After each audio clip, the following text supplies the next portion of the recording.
Hey, something I've noticed about it. So, welcome everybody to the Man of River podcast. We are in the same room, and also there's a special guest in the room with us too that's currently cooking lunch. It's Ellinor DiLorenzo's husband. So he's waving. You can't see him, but he's waving. So if you hear weird noises in the background, it's the Chris. Yeah, if there's the crinkle tinkles of a tortellini pasta bag, it's the tortellini pasta bag. It is. Also, welcome to Christmas season. We talked about Christmas before we did it. We did actually in the last episode, right? Yeah. Silent night, holy. Ellie's favorite song. My favorite song and Uni's favorite song. And Uni's favorite song. But I was gonna, however, today when this episode is released, it's the 15th of December. Yes. So, also, sorry, I realized how I looked at you like a dead. I was like, what have I messed up? It's the 15th of December, and soon it's Christmas. Yeah. 10 days, it's Christmas. Look of just like, you are an insane person. Are you stupid? Are you so stupid? No, it was 2 days ago. It was Lucia. Of course. Do you know anything about Lucia? Yes. It's a Swedish holiday. It's the candles. It's the candles in the hair. In the hair. It's the headband candles, and it's a good holiday. Right? Yes. Yes. Or do you mean like racist or no? No. What?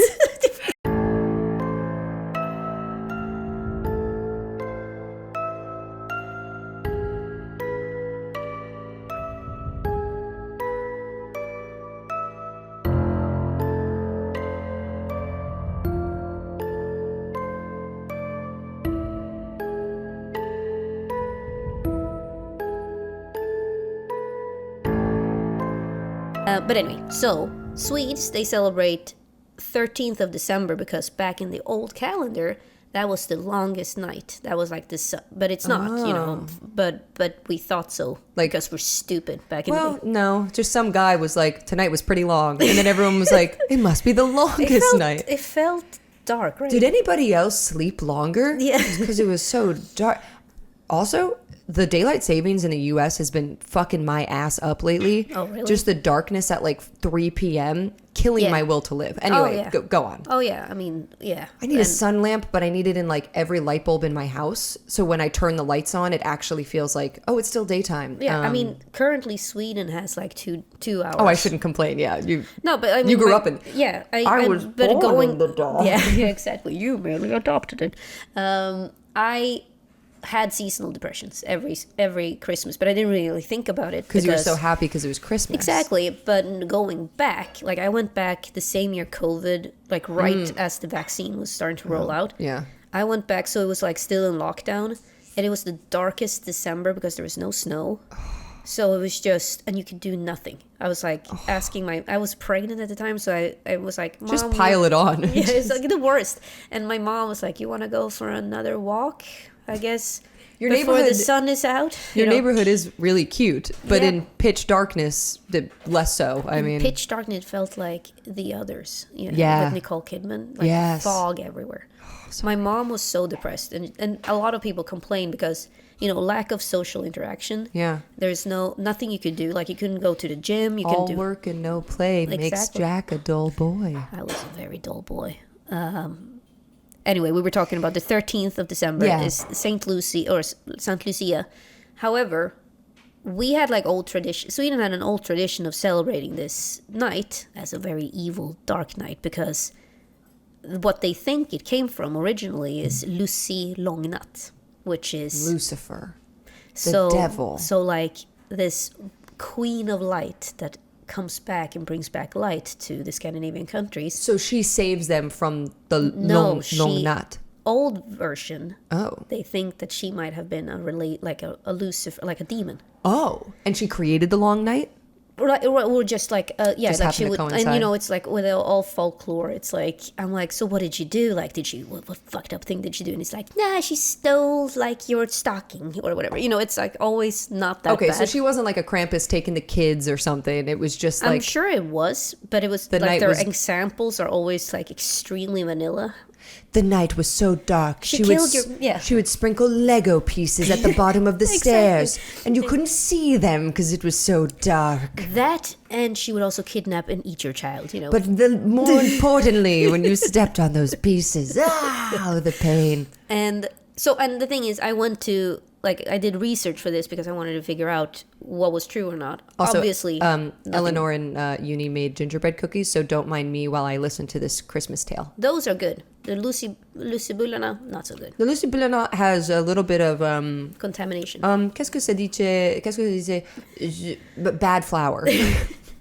Chris, I'm gonna talk shit about him more. He's not here anymore. He contaminated my flour jar. He mixed gluten-free flour. This is a crime in a baker's kitchen. Oh yeah. But he put gluten-free flour in with the normal flour, so the measurement, the gluten is off. Yeah, extremely off, and also a weird residue. Anyway, which is a weird taste. Yeah. Sorry, go on. So, old ideas, because there's also like something about like long nights that they were like, don't go outside during these long nights because that's when Väsen comes alive. Lusse, long natt. So long night, long natt. Wait, so this is released on a long night? 2 days after. But it's still pretty long. It's pretty fucking long because it's a week before summer or winter solstice. So guys, if you go out tonight, if you're listening to this, maybe listen to this on a nice walk. I know. Outside. Bundle up. It's cold out there. We're gonna go for a ride. Also, I wanted to say I've written an adventure called Långnatt. Have you? Yeah. For me? Yeah. And other people. I'm going to try to release it. I only want it for me. Well, you're the second, probably a fifth person who's going to try it out. I've really worked on it. I would love to test play it. And it includes... Some Väsen cards? Some monsters? Väsen cards, because it's a random game. Oh, fun. So random encounters as you have a long... Exactly. You're doing it. So it's a mix between Year Walk and Långnatt. Have you heard about Year Walk? No. It's a thing people did back in the day. They took a walk overnight to see like premonitions of the world. They encountered Väsen on this long year walk. Every year they would do this. That's why they call it a year walk. Yeah. Okay. So Swedes are not very creative when it comes. Well, I was like, you walk for an entire year? Okay, I see. Once a year. Årsgång. But the more I research like old things, like we never have cool names for anything. We only have it's a year walk. It's once a year we walk. Could you imagine the oral history if they had called it like secret night of many times? Like you would just be like, well, what was that? Well, now you know. Year walk. Yeah, exactly. But the thing is, English have cooler names for things. Yeah, but we also like, I feel like Swedish, it's very to the point, like you want to say what you're saying and have people understand you. Yeah. English is so like flowery at times where... Vegetable. Green thing in Swedish. Wait, is it really? How do you say it? Grönsak. Grönsak? Yeah. What about fruit? Frukt? Yeah, that's the same. Oh. But I was going to be like, sweet thing. Yeah, exactly. Oh, thing you can eat. What's sugar? Socker. It's the same. Swedish is easy. Yeah. But I think like it's a mixture. Like, is milk like cow juice? No, but we do have things that just sounds disgusting the way you like. Instead of calling it like it's a pancake or it's a very delicious thing. It's like made with potatoes and eggs and like into it's like a latke. A latke, that sounds way prettier. We call it body cake. I don't get it. Like kroppskaka. I'm like, what? Kroppskaka? Oh, and everything involving the female reproducing organs. Not tits. Tits are tits. But like life mother. That's the uterus. Okay, wait. No, that's sick. I know. That's dope. I thought you were gonna say like that's sick. That's disgusting. No. That is flowery, beautiful lake. Yeah. Life mother. Oh yeah, are you fucking kidding? That's like the mother in the kombucha. They call it the mother. Your what's it called? Your like pancake in your kombucha when you make your own kombucha. Never done it. It's awesome. It's the fermentation, and it's like a thick, like silicone almost, and they call it the mother because you could break off a piece and I could give it to you, and you could like continue the fermentation of your own kombucha. But Life Mother? Yeah. Oh man, if I ever have a kid, I'm gonna be like, you came from my Life Mother. Yeah. You were born. Livmoder. And it's the same with jordemor in Norwegian is midwife. It's Earth Mother, and it's what we called. But now it's called. See, I feel like this is from. Old Norse, like the Celtic, back in the Sweden witch times when they were like just doing whatever the fuck. They're like, I'm Earth Mother. I'm going to take you from Life Mother. And I think it's like all these, it sounds different, obviously, when you say it in Swedish. You don't, like, it's not like every time I have a veggie, I'm like, oh, this stupid grönsak. It just sounds stupid. But yeah, anyway, I have written this adventure. I just played it with our Patreon people, the $25 tier. Obviously, at this point when we're recording, have not played it yet with them, so maybe it was a disaster. It would be hilarious if I'm like, just had a Patreon game, it went great. And it was so fun, and everybody loved it. Like time, one of them TPK'd. Shit. One group TPK'd, one group killed. Survived, yeah. So we'll see what happens with this. But the idea is that I kind of want to like develop it eventually into like a board game. Like that's fun. That's the way I want to see it. Of like you have like a little token. You take this year walk, and then you roll and to see what you encounter. And that's when I have prepared cards, and I'll be like, oh, you met a Spurtus. We should play. Somebody gifted me a game. I haven't played it yet. They gifted me at Gen Con last year called Night Cage, which I'd love to try with you of game mind people, because it's not chunky, but it's just like a lot. But basically you're in a labyrinth, and your piece, you have like a candle, and you can only see like the 4 squares around you, and you move through, and the labyrinth constantly like changes. So you flip cards to see what is in the darkness. And there's like traps, you have to collect keys, and all 4 players have to get their key, and you all have to escape. Otherwise, no one escapes. Oh, nice. So it's like, we could take a page out of their book, though, just to see the mechanics of like the darkness, because I think the long night is like, you don't know it until it's there. Like you don't see it until it's in front of you, which feels like the random encounter. Yeah. But yeah, that we should test it out and then like try to come up, once I play it. Yeah. Try to come up with maybe a board game idea. That'd be really fun. I mean, and you say that like I have a game head. I don't. Like board games, it takes me so long to learn rules. Yeah, but you appreciate game mechanics. Yeah. All right, we'll try it. We'll test it, and you will have. But as long as you know, I'll read the rules. We're doing. I'll read the rules, and I'll be like, absolutely, that sounds like a thing I want to do. It's if we get it videoed, everyone will know. Oh, that'd be fun. That'd be really fun. Where are we? We were saying we're gonna have. Oh fuck, we're 15 minutes in. Classic. Well, we can split those into 2 if we want. No. Okay. No, we will. Well, however, and maybe you will enter Long Nut on this adventure. I haven't decided yet. It would have been fun to do, like, because it's Christmas season. We'll see. We'll see what happens. You might die before. Because last time we played, you encountered Nicholas. I don't know what you guys were talking about. I don't remember. I thought you were going to be like, I wasn't there.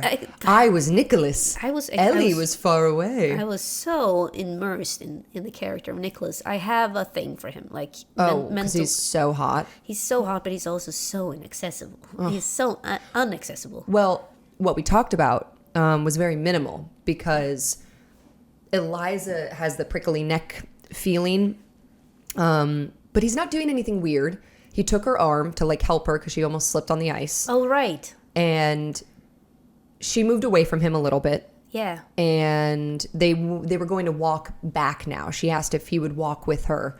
And didn't we end off at him like holding, like grabbing her arm or something? I think she moved away from him, and he like took note of it. Like he let her pull away. Yeah. And then they were going to walk together. And she briefly was like, I have your violin. And he was like, I don't want it. Right. It was very tense. And she kind of pulled away from him. Yeah. and was like, why don't we walk? Yeah. And he was just like, okay. Yeah, sure, I'll Sounds walk so with hot. you forever. I'm such a bad boy. I'm such a bad boy. I've been, you know. Oh, she asked about his brother. I just want to catch you up too. She asked about his brother. He said he wasn't here. He's here because he's an investor. Blah, blah, blah. Right. And that goes to battery. Whoa. And we just began the episode and the battery died. Fuck my life. Because Sydney brought her camera here and she didn't charge the batteries. Oh, Hong Kong, Singapore. All right. Wait. Oh, nice. We have... Is it recording? It's still recording. We never stop recording. We're back. Okay. We're back. Guess who's back? I thought we would have nothing to talk about because we've been spending 2 hours together before this episode. Turns out we're just yapping. Yeah, we have so much to talk about. I wanted to talk about that whole thing of like... Anyway, but we need to get back to Nicholas. We need to start the episode. Do you know who I was inspired by for Nicholas? I was, Sauron in Rings of Power. I literally was about to say, is it someone from Rings of Power or Game of Thrones? Well, I am obsessed. Young Sauron? Stupid, sexy. He's not young. He's like 4,000 years old. But he's so, that hair. That hair, like that guy who plays him, he looks like a random nobody without the wig and stuff. But then when he has like the wig. I was just saying this about Gary Oldman, who plays Sirius Black in the Harry Potter series. Yeah. Gary Oldman, he's fine. He's fine looking. Yeah. I've seen him in plenty of movies. He's a great actor. I think he's amazing. Something about when he puts on that wig and he's got like that mustache, I think he's so hot as Sirius Black. And then as soon as he takes it off, even young Gary Oldman, where it's like the hottest, I'm just like, nah. No, exactly. Because I recently saw him in Slow Horses. He's a bit older now, and but he's also like playing a fat slob. Like, he's so good. He's so good. Xavier's watching Slow Horses, and he's absolutely loving it. Also, he has like great chemistry with what's her face, Kristen Scott Jones. Yeah, is that the short-haired? Yeah. I love, for some reason, I love when I think they're in their 60s or 70s. I love when it's the same what happened with Battlestar Galactica. Admiral Adama and President Rosalind, they had like great chemistry, but like slightly older. Yeah. And it's great because it gives me hope that if when Chris leaves me, I still have options, Yep. I can date Gary Oldman. No comment. Yeah. Anyway, God, so Nicholas. Nicholas. Young Sauron. But no, I think he's more, he looks even younger than that. Like he looks like a fresh boy, which is kind of fucked up. Like 19. Yeah. But it gives because the being he is of course an ancient being, and it's first time we're playing this when you are like literally having conversations with something is aware. Yeah. Well, second time, the monster in the lake. Oh yeah. I was aware, thought it was the young boy, and then, but yeah, Nicholas is still a mystery to Eliza because she doesn't really know.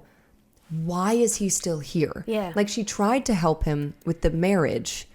And why is he helping out with a water plant that's truly disrupting the entire... Yeah, I think that's the biggest thing is these ideas are all swimming in her mind now, having just talked to that reporter. Right. And being like, okay, the people are upset. This is a repeat of what was happening in Sigtuna. Yeah. With nature fighting back, with the Vaesen fighting back. But Nicholas showing up, she's like, why is he here? Why is he investing? Why is he still investing? So she's wary of him, but she needs more information. Like she has to crack his cool kind of like vampire, like an Edward, Twilight-esque facade where it's just like have emotion, like show something. Yeah. And on that note, you do see the cracks under his beautiful features. There is an indescribable sadness to him at this point. And his eyes are blacker than you remember, but not necessarily, not like full on. It would be weird if he had like alien eyes, yeah. But there's less emotion in them, and the little thing like when you peer into his eyes is just something is broken inside this man. But he gives you still like looks at you intent. I feel like he has one of those looks that, like, when he focuses on you, it gets overpowering immediately. But he can't control it. He just finds you interesting and fascinating, so he just continues to. He doesn't break eye contact, which I've read that humans, even if I love you and you know, I'm very used to you, Sydney, me, Ellinor, I still can't maintain eye contact without feeling like, I mean, have you done those acting exercises where it's like you have to, it's like the Meisner stuff and you like repeat things back to each other and have to like look. I've done that, but I didn't realize eye contact was a thing. You try to hold eye contact. Like you try not to like look away and look at different places. I might have failed that every time then, because because as soon as you break eye contact, that's a thing that happens, right? So people are like, you look nervous. Oh, right. And then you repeat back like, you look nervous. Yeah, you look nervous. Right. And then this is a fun exercise, but it is super weird. And I remember leaving classes after doing it. I would just be like, I'm not a human. Like I'm. It's like they look into your soul, right? Yeah. Especially when you say things like, I love you, like to classmates and stuff. And I'm just like, this is so fucking weird. Yeah. Or it turns into very quickly, fuck you. No, you fuck you. Fuck right. You, it's very powerful. Yeah. I think Eliza is trying to maintain eye contact when he's looking at her. She's an actor. Yeah. She's done Meisner, I think. No, Meisner didn't exist yet. She might have been the first. She did Strasbourg, and he did something fucked up. Yeah. So yeah, she tries to keep that eye contact, and she notices that he, of course, has this like broken part of him, as she felt that she did too after everything that happened in Sigtuna. So maybe when they walk, they're like walking around the lake, back up. She maybe takes his arm. Since they had let go, I think maybe she kind of holds his arm lightly and says, I think about her too. He fully focuses his attention on you. And, you know, blinks slightly, but trying to find in your eyes if you're speaking the truth. Are you? I think she is. I think this is not like a manipulation. No. She is using her empathy, but like she had nightmares about this. Olaf was fucked up about this too. Like he lost his faith after Sigtuna. And then her recent experiences with her father and this other Vasen, like she doesn't fear Nicol, like she doesn't get the same feeling that she got at the lake by her estate, as she does with Nicholas here at this lake. So she looks into his eyes deeply and doesn't try to put on airs. She just looks at him.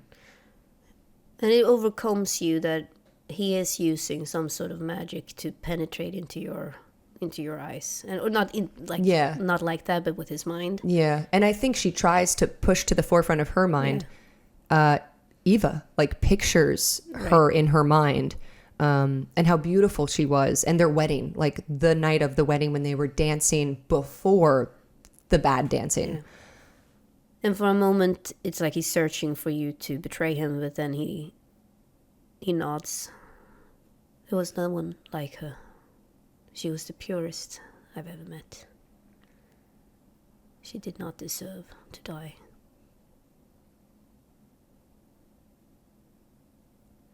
I'm sorry that you couldn't save her. I understand. That must weigh heavy on you. It is. But soon it will all be over. Is that why you're here, Nicholas? Here, to watch the humans once again fail themselves, I suppose. And you wish them to fail? I don't wish for anything at this point. I just want silence. I want it all to be over. She kind of looks, she's still holding his arm a little. She looks at the water plant, like that main mechanical area. What did you call it? Like a hydroelectric plant, but it's like in the 19th century. So, but But there was like a building, right? Yeah, it looks like a dam. A dam. I will try to see if I can. I saw some photos of it, but it's like a dam with several valves and like water is flowing through it. But for the intents and purposes of this game, I kind of want there to be like a humming boom, boom, boom, boom thing like that. That's moving some sort of wheel or whatever that generates heat, that generates electricity. We know how it works. Yep. But it is definitely like an industrial thing that might even smell like it's disrupting nature. We can smell like the metal electric smells in the air. Exactly, or like the gasoline that might be powering up things as well. Like I don't know what they're gasoline might not be a thing yet. Petrol. But so it's or I'm sure like smoke from chimneys would be a thing already. If they have like a coal fire that is heating water, and it's not a steam. See, the thing is, I understand steam powered stuff, but I'm like water to electricity. But yes, okay, understood. So she's looking at this, and there's this hum in the background. Yeah. And she looks at Nicholas.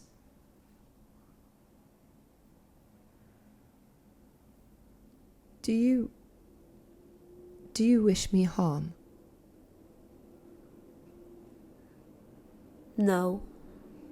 Can I roll an insight? Mm-hmm. Son of a bee. Investigation? Observation. Okay. No problem. That's my best one. So figured. Okay. You're pushing or just... No. Okay, 2 successes. He is lying. Or they're not necessarily... No, there is an untruth quality to what he's saying. She's looking at him when he answers no.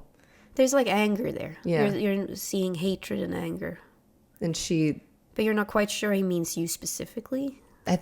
She thinks he means people. The people here. And she is here. And she's included. She's a human. Like, she's included in this. So she just lets go of his arm. And, her fingers kind of trace down his arm and maybe even like touch his hand lightly as she releases. And she says, okay. Well, people didn't say okay back then. Okay. Okie dokie. I guess she would say, all right then. As your hand brushes against his, and this is also something I've taken from Sauron from Lord of the Rings, is that they have like occasionally people touch him and he just looks at the hand as if it's like, who touches me? Like who the fuck are you to touch me, human? But it's not that much hatred in it. It's just more like, well, he looks down on your hand and his, and then looks back to you. I will see you at the demonstration. A transformation into playing the role that he's supposed to be. Take care of yourself, Eliza. It's good to see you again. You as well. And you see Olaf coming towards you, like panic in his face. But Nicholas walks next to him. You can tell that he whispers something to Olaf as he's moving away, and Olaf is just like, and then he walks over to you. What is he doing here? I don't know. He's an investor, and I suppose he's continuing his investments. But his brother is dead. I read it in the newspaper the other day. His brother is dead? Yes. No, I didn't know that. I thought they both had perished. I asked him about his brother. He said he wasn't coming. Because he's dead. Well, I didn't know that, Olaf. Okay, sorry. Sorry, when I saw you with him, I thought I was not sure what he would do. And she looks back where he had walked away. I'm not sure either. I don't think... He's not here for us. I don't think he even knew we were coming. But there's something very, very deep and dangerous within him. I don't know what he plans to do, but I don't think he is here simply as an investor. What did he say to you? No, he just said take care of her. But he said it in that way that means, Something bad will happen to me? Exactly. I also took it slightly as a bit of as if I couldn't take care of you. I mean, I'm obviously able to take care of you. I am a man. Sorry, Liza, I have had identity crisis lately. Yes, I understand. Gone through a lot. He's hurting. He's still hurting. He's so unbelievably wounded. And I fear he's going to take it out on all of us. He thinks that not you and I, but we as in the larger we, have taken away his one true love. And I don't know how to rectify that. We all saw what happened. He lured whatever that was into the wedding. We need more information from him. We still don't know what that thing was. Do you think we should warn Jonas? Oh, God. Yes, but how? I mean, he's not going to delay the demonstration. Well, we'll keep our eyes and ears open. And perhaps you can talk to Nicholas, man to man, if it comes to it. Well, of course, but I will say that he does give me the creeps, that I know what he is. And it's so obvious to me now when I see him walking around, prancing around with those eyes. But of course, what do you want me to tell him? I don't know.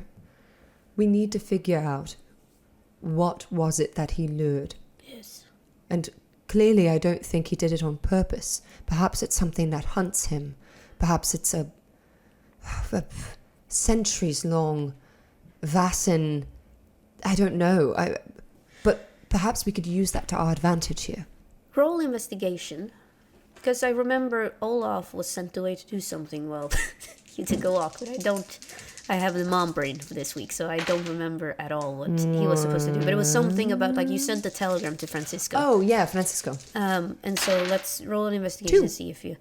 Very nice. You... Oh, yeah, I asked Francisco. Yeah, and so Francisco is not responding to the telegram because we're not in, the texting age yet. But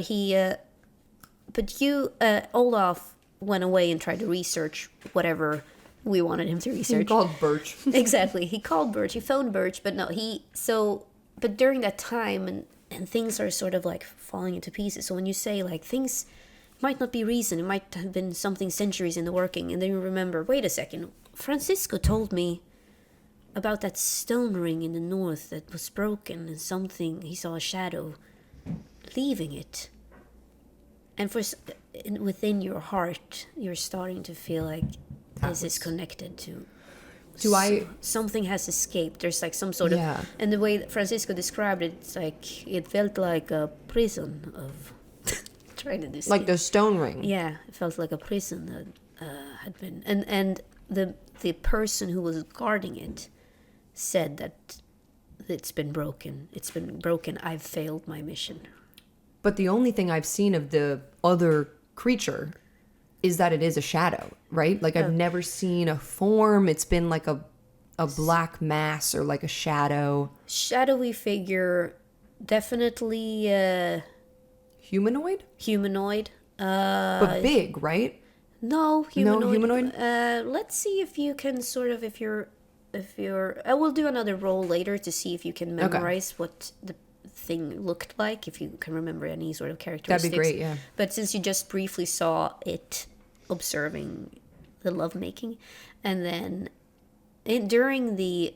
I have, like, this might be a retcon, but as this creature started playing the violin, I feel like it possessed another being, you could tell sort of...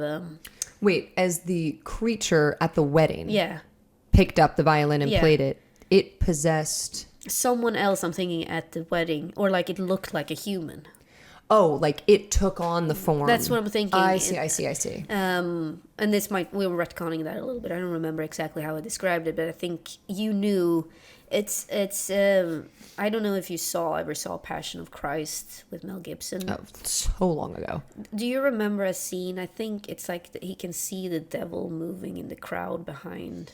It's a really fucked up scene. It's a really good scene, actually. It's very terrifying because, like, through the entire crowd, he sees one, like, smirking person moving in the back. So that was like the wedding. It's like... You know exactly, like, this is something Somebody evil. stands out. Yeah. But it took the form of a person. Yeah. Okay. So you're like, I know that's not a human. Yeah. But it is.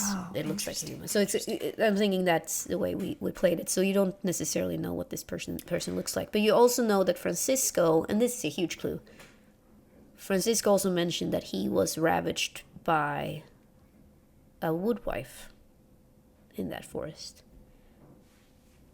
or something that he would describe as a don't know what that is. A tree nymph.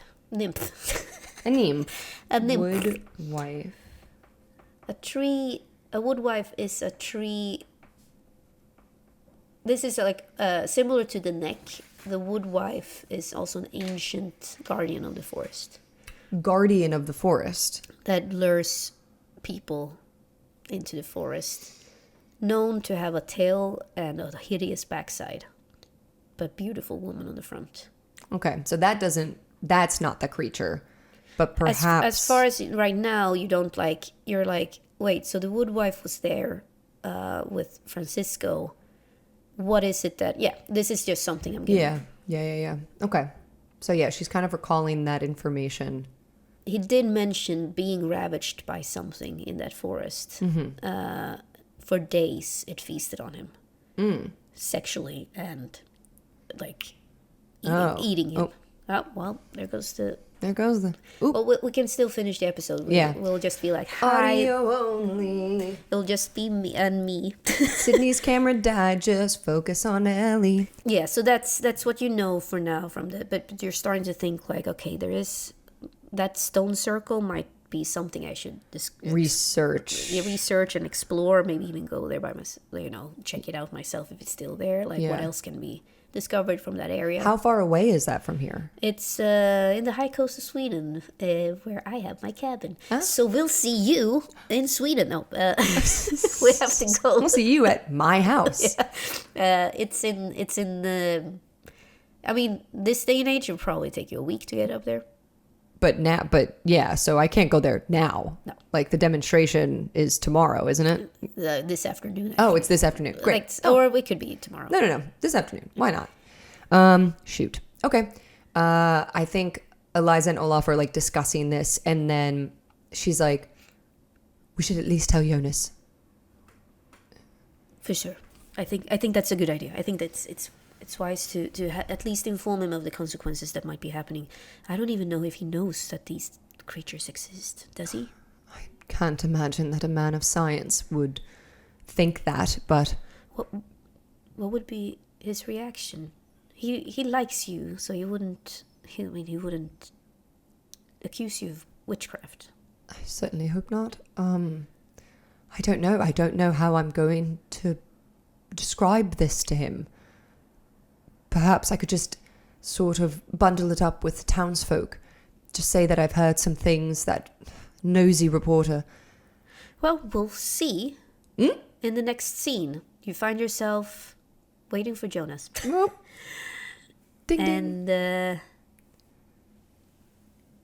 Jonas is like, Eliza, I think all the preparations are done. And now I can finally take a moment to have a cup of coffee. And he enjoys this cup of coffee as if it's his last. Jonas, I wanted to... I've heard some things from not only that nosy reporter, but I was walking around and I just fear that during the demonstration someone might try to hurt you. Hurt me? I mean, I have enemies. That is true. Rivals even. Like we have several engineers working on the same project, and I'm pretty sure Edison stole from me. Can't prove it, but yeah, if you meet the man, you would hate him. He's an asshole.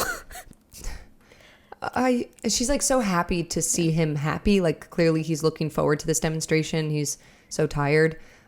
She puts a hand on his and she just says, I just want you to be careful. And perhaps if you had guards or security or something here when you do the demonstration, it would just put my mind at ease. Certainly. But who would attack someone like me? I mean, I'm no physical threat to them. It doesn't make any sense. But Eliza, I am very grateful for your concern, but truly, I don't think there's any reason to be worried. Okay. But you can roll manipulation and see if you can... Just kind of want to convince him. Yeah. Let's see if I can do it.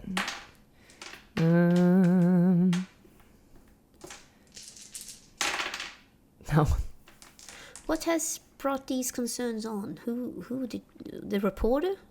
I mean, they're pariahs, but they're not violent, typically.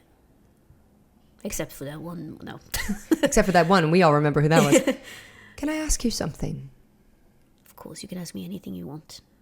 Do you remember Nicholas, the investor? Oh, of course. And now his brother also died, like 2 loved ones in a year. I was just told. I wasn't aware of his brother's death. Do you know what happened? They found him. He had hanged himself. Gods. I only ask. I saw that he was here. Yes, he's been quite happy with his support. I know he's a unsettling man, but you know he lost his wife to be, and yes. and that was horrible. So I take it with different folks, different strokes.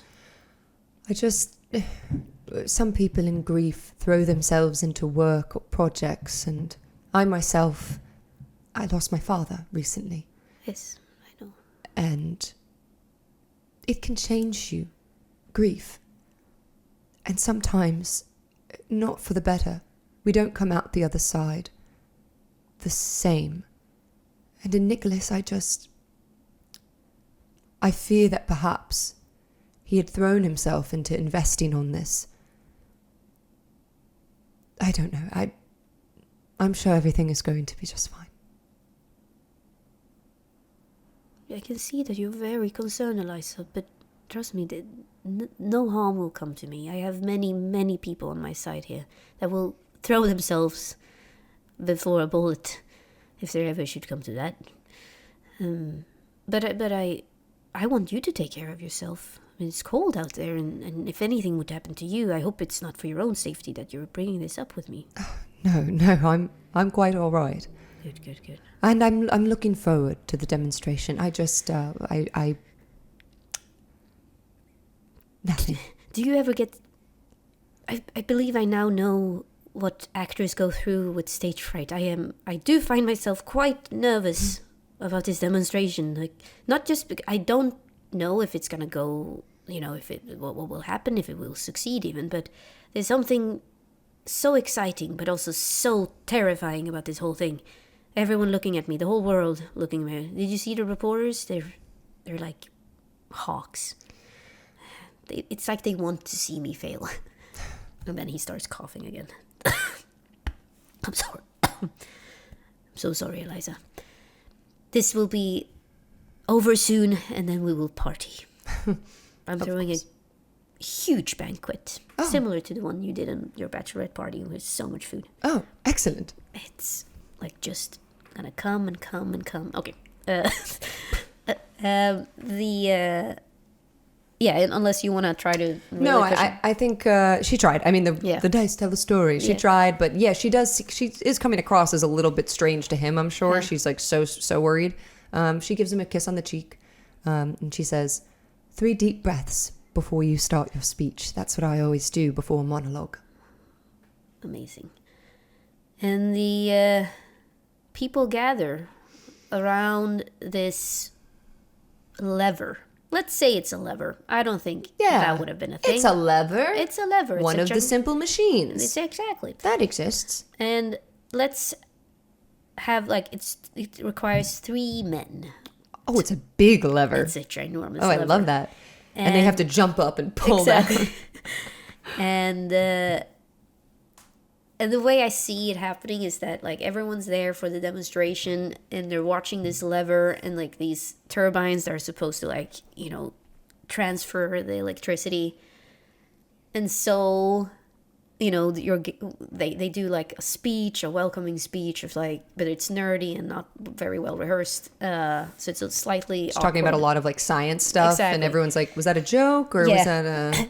And then someone starts awkward clapping. Oh, that's the end of it. Okay. Yeah, and then for the moment we've all been waiting for, pull it, Jonah says, and the 3 men pull the lever, and everyone waits in silence because there's supposed to be a phone to see if it actually worked from the other side, 15 kilometers away. Now I'm thinking, how would the telephone work without electricity? They could ring a bell. I mean, they could like... Sure. Or like maybe Morse code or something. Or radio. Radio. That's for the intensive purposes. They had a radio they had electricity maybe somewhere else. And then they also had telephones back in the day. And maybe this dam was just producing more electricity. Maybe they had... Oh, maybe telephone was a landline. But then that would be the... Okay. You still need electricity. Yeah, god damn it. Let's have it be some sort of communication. Even if it's a horse. It's a horse. It's a horse that's like... They could fire a gun on the other side to let them know. Yeah. A flare. Oh, yeah. Okay. Let's do it like this. They pull the lever, and everyone's waiting. And it's 15 minutes, 20 minutes, 25 minutes. Everyone just sitting It's a long time. there. Yeah, because the guy with the horse needs to... Oh, he's riding the horse. Yeah. And then suddenly you hear, "Man, we see a man." Rider! A rider, exactly, rider. And this rider comes up, and he takes out a gun. And one shot means it's a failure. Oh. 2 means success. And so he shoots 1. And everyone's anticipating 2. And everyone like erupts in whoa, cheering. It works, it works, it works. Jonas faints. Oh. And that's the end of this episode. Oh, shit. Yeah. Uh-oh. Gotta help him. Yep. I mean, I hope you... I'm going to help him. Or are you going to ignore him? I walk away.